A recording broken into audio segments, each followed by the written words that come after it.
Hey guys, Rachel here with WTI, and getting a blister on the trail can absolutely ruin your trip.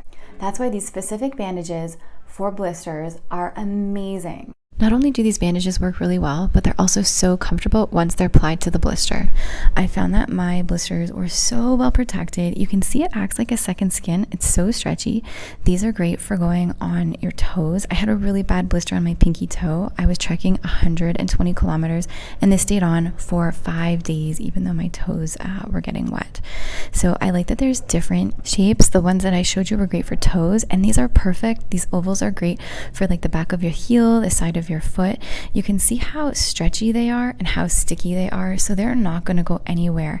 And it has a really nice gel substance that made walking a lot more comfortable and made my trek much more enjoyable. If you're looking for a way to keep your feet happy while you're hiking, try these out. I think they're great, and that's my point of view.